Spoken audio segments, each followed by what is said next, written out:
Well, Wayne Peace, the Florida quarterback, is closing out his career tonight, closing out his Gator career anyway. He will play in a postseason game, the Senior Bowl in Mobile.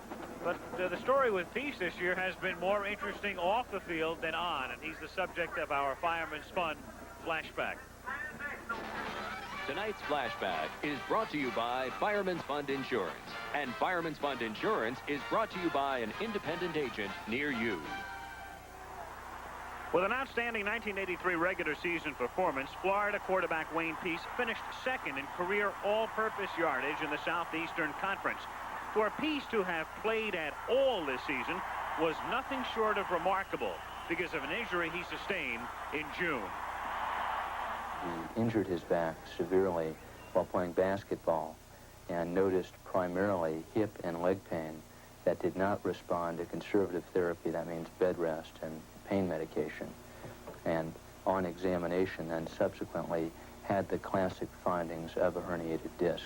Unfortunately, having that kind of injury has in the past meant that the player would at least be out for a matter of half a year and very often would be unable to return at any time to playing football.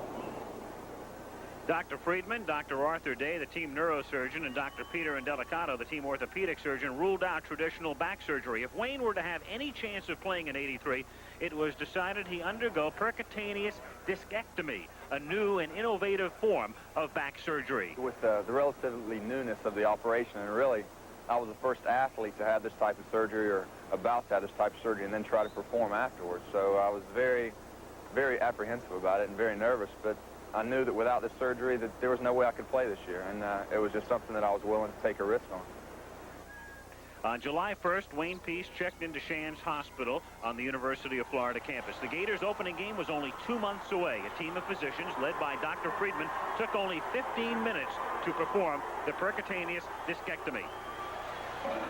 Wayne came down to the operating room about 8:30 in the morning.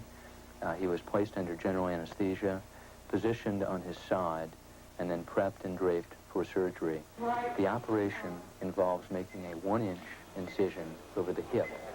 Using X-ray guidance, a small plastic tube is then positioned at the side of the herniated disc.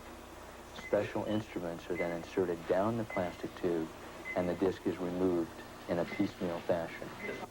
The advantage of this procedure is that it's done through this small tube, and as a consequence, there is no trauma to muscle, bone, or nerve roots, as it always happens in the traditional forms of back surgery.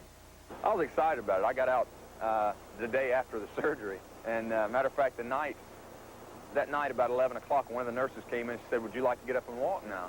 And I was scared. I said, "Can I walk now?" And she said, "Yeah, come on, we'll go take a walk." And it was very slow, but I was up and walking and moving around, and from that point on, I knew that I would have the chance to play.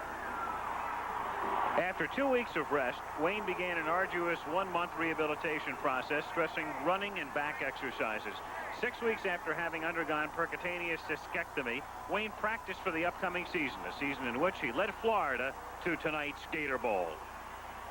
And maybe it was lucky that it happened to a person such as myself, a quarterback of a national caliber team, that people throughout the country could see how important this type of surgery is and how good it is. I've had many people call me and my home in Lakeland and want to know about the surgery, if their son could have it, if they could have it. And I think it's made many people aware of the new types of surgery that are possible and made people less